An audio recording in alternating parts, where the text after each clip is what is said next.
राम, ये कैसी बातें कर रहा है? बुआ, बोलो बेटा, बुआ, बोलो ना। बुआ, ए बोल ना। बुआ, तुम भी दुश्मनों की गैंग में मिल गई और मुझे गच्चा दे दिया। अगर मेरी माँ होती तो ऐसा करती क्या? देख, ऐसे रोने से कुछ नहीं होने वाला।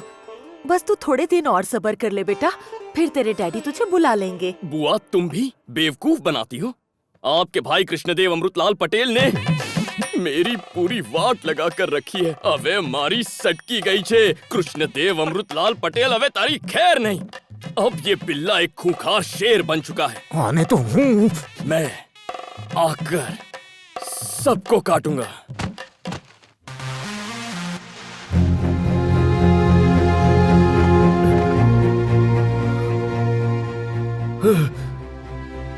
हम पेरिस घूमने नहीं गए थे क्या? सब खत्म हो गया, सारी मेहनत बेकार हो गई। 18 घंटों से तुम ऐसे ही सो रहे हो। तुम्हें जगा जगा कर मैं थक गई, पर तुम उठे नहीं। तुम्हें पासपोर्ट कलेक्ट करने के लिए 3 बजे पहुंचना था। इस समय 4 बजे है। 1 घंटे के अंदर एम्बेसी बंद हो जाएगी और 8 बजे की फ्लाइट है। हम नहीं पहुंच पाएंगे। हम पहुंचेंगे। राम, मैं तुम्हें डायरेक्टली एयरपोर्ट पर मिलती हूँ। तुम अपना पासपोर्ट लेकर सीधे वहीं पर पहुंच जाना। अगर मैं ना मिलूं तो समझना मैं पकड़ी गई। मेरे लिए रुकना मत, तुम चले जाना। बाय राम। ऐसा नहीं होगा, हम दोनों साथ इंडिया जाएंगे, देख लेना। It should get circulated immediately. Okay sir. Hello uncle. हाँ, ठीक है। मैंने जिसका जिक्र किया था वो यही है। हेलो। डेविड से पूछो कि पासपोर्ट रेडी हुआ या नहीं। Sure sir. Hello Subu. David come in. What? Are you sure? Damn it. क्या हुआ सर? शर्मिला के अकाउंट से पैसे निकले, मतलब वो यहीं पर है, पर तुम्हें नहीं मिल रही। सर, मैं बात करता हूँ। Hello, DK here. जिस एटीएम से विड्रॉ हुआ है उसके सिक्योरिटी कैमरा का रिकॉर्ड निकालो और वीडियो फुटेज एम्बेसी के ईमेल पर भेजो इमीडिएटली।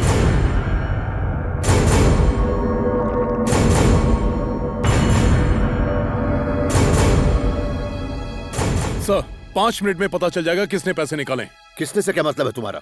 शर्मिला ने ही निकाला होगा। अंकल, पासपोर्ट अगर बन गया तो... तुम यहाँ क्या कर रहे हो? बाहर रुको। बेटा, हम लोग बहुत टेंशन में हैं। पासपोर्ट कल आकर ले जाना। लेकिन मैंने तुमसे क्या कहा? I said get out.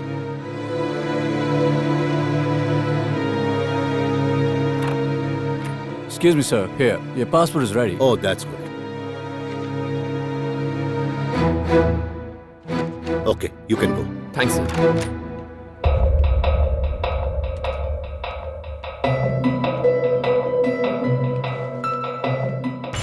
उसने तो चेहरा कैमरे से छिपा रखा है।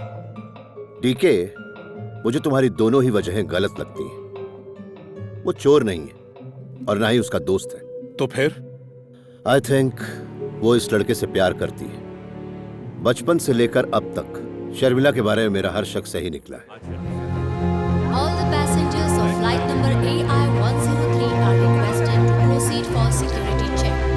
Thank you. Attention to housekeeping staff. Please report to the airport manager.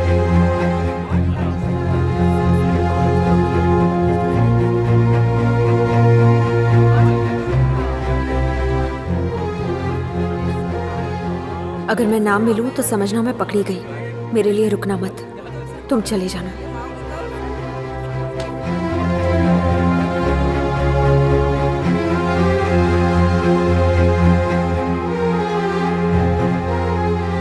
Sir, please take your seat.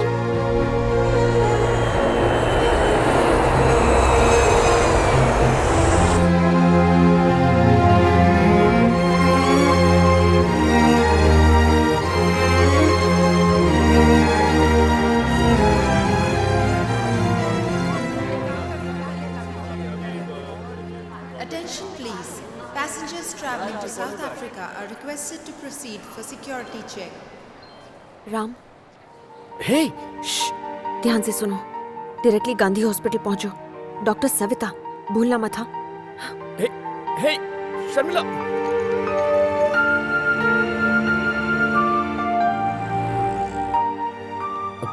Excuse me doctor Savita. First floor पर आईसीयू वार्ड में। थैंक्स।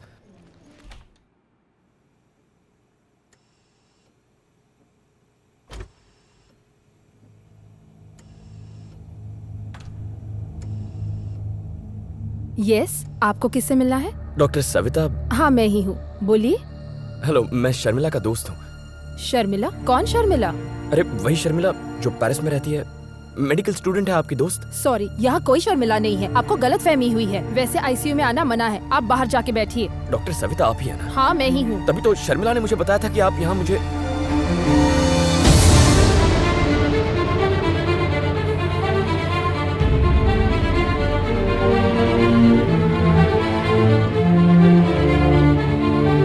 देखिए, आप बाहर जाके।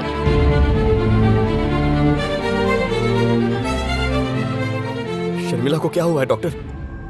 क्या इसका नाम शर्मिला है? आप इसे जानते हैं? बस आधे घंटे पहले मैं इसे एयरपोर्ट पर मिला था। ये इसे क्या हुआ है? एक्सीडेंट केस है, 1 हफ्ते पहले इसे एडमिट किया था, तब से ये कोमा में है। परेशानी ये है कि इसके बारे में हमें कुछ नहीं पता। एडमिट किए 1 हफ्ता हो गया? तुम यही रुको, मैं इस बारे में अपने सीनियर से बात करती हूँ। सर, पिछले हफ्ते हमने जिस लड़की को एडमिट किया था, उससे मिलने कोई आया है?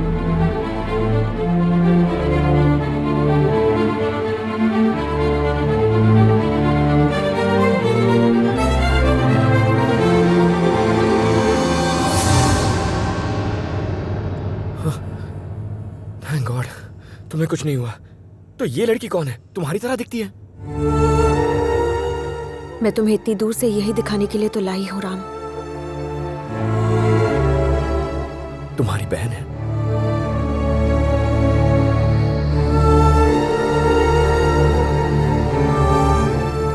इसकी क्या कहानी है? मैं भी तुम्हारी ही तरह जिंदगी को एंजॉय करना चाहती थी, लेकिन मेरे डैड की पोजीशन की वजह से मुझे टाइट सिक्योरिटी में रहना पड़ता था। उनके इसी स्टेटस की वजह से मेरी आजादी मुझसे छीन ली गई। 2 हफ्ते पहले डैड किसी कॉन्फ्रेंस के लिए अमेरिका गए। मैंने इस मौके का फायदा उठाया और माधव अंकल की मदद से सिक्योरिटी को चकमा देकर मैं अपने दोस्तों के साथ घूमने के लिए निकल पड़ी।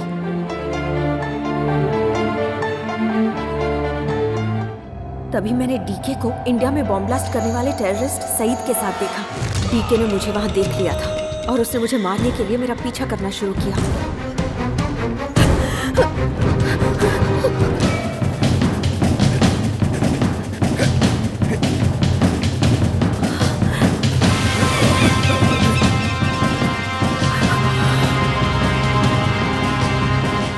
तुम्हें कुछ हुआ तो नहीं बेटा?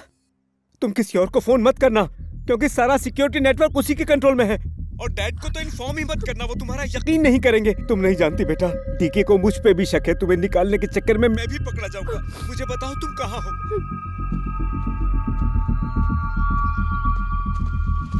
माधव अंकल, अच्छा हुआ आप आ गए। उन दरिंदों ने देखा तो नहीं? नहीं, उन्होंने मुझे नहीं देखा। शुक्र है, आ जाओ।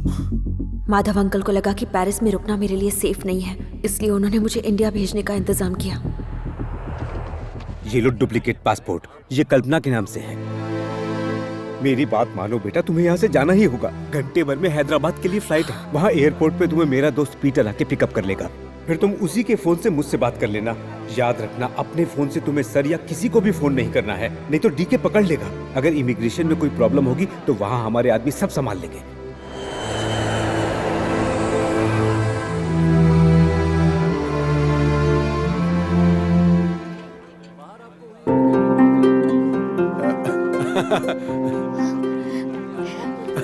ए, केडी, नमस्ते सर। यहाँ पे क्या कर रहा है? फॉरेन से मेरी कजन आ रही है। जेल से छुट्टी मिले तुझे अभी 1 हफ्ता नहीं हुआ, क्या नया बिजनेस शुरू कर दिया क्या तूने? इस बार किसे फंसा रहा है तू? माइक्रोसॉफ्ट। इसे तूने कब ज्वाइन किया? जेल से रिक्रूटमेंट हुआ है क्या? लकीली मुझे वक्त पर पता चल गया कि माधव अंकल ने जिसे भेजा था वो एक क्रिमिनल था। मैं उससे नजरें बचाकर वहाँ से भाग निकली। टैक्सी! जल्दी चलिए प्लीज। नहीं तो अंदर कर दूंगा। ठीक है सर। उल्लू को पट्टा एन मौके पर आ गया। हे, हे गिरी, गाड़ी निकाल।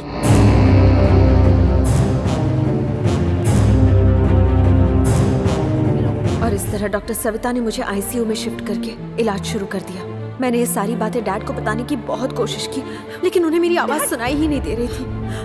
शर्मिला के दोस्तों से इंक्वायरी की थी, वो कहते हैं कि उन्हें कुछ नहीं पता। डैड उसकी बात मत सुनिए, वो आदमी झूठा है। उसको आजादी चाहिए थी, वो कहीं आसपास ही होगी। अगर ये बात सबको पता चल गई तो प्रॉब्लम हो जाएगी। नहीं नहीं, हम उसका थोड़ा और इंतजार करते हैं। नहीं डैड, डैडी नहीं, मैं यही हूँ डैडी। अगर कहीं हड़बड़ी में तुमने उसे यहीं मार दिया होता तो हम आसानी से पकड़े जा सकते थे। शुक्र है कि उसका बाप उसके गायब होने को उसकी आजादी मान रहा है। मेरे इस हादसे के पीछे डीके और माधव अंकल की गहरी साजिश थी, लेकिन मेरी आवाज कौन सुनता। इंडिया के एक सरकारी अस्पताल में मैं अपनी आखिरी सांसें ले रही थी। मेरी सारी उम्मीदें खत्म हो गई थी। तभी उस आवाज ने मुझे एक नई जिंदगी दे दी। अरबों लोगों से भरी इस दुनिया में किसी ने मुझे आवाज दी थी। एक सिर्फ तुम ही थे जिसने मुझे देखा था। सिर्फ देखा ही नहीं बल्कि मुझसे बात भी की। इसलिए मेरा मन हुआ कि मैं सारी बातें तुम्हें तुरंत बता दूं। पर क्या तुम्हें यकीन होता? अगर तुम्हें यकीन नहीं होता तो मैं अपनी जिंदगी की आखिरी उम्मीद भी खो देती। इसलिए मैं तुम्हें इतनी दूर यहाँ ले आई कि शायद सच्चाई देखकर तुम मेरी बात पर यकीन कर पाओ। इसके अलावा मेरे पास और कोई रास्ता नहीं था। ये मैं ही हूँ राम।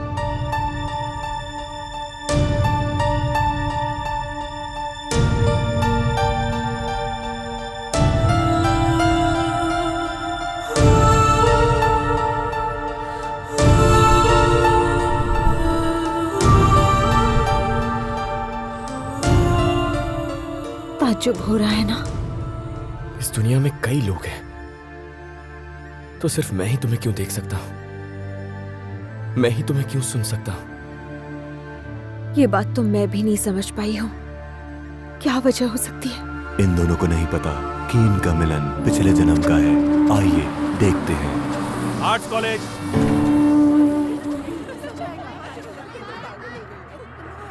अरे निधि, तुम्हारे प्रोजेक्ट पेपर मेरे पास रह गए।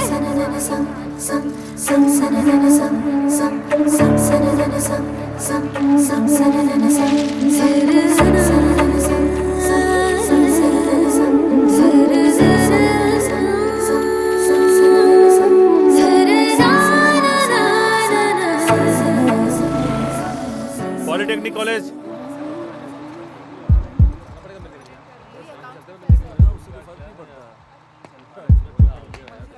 La la la la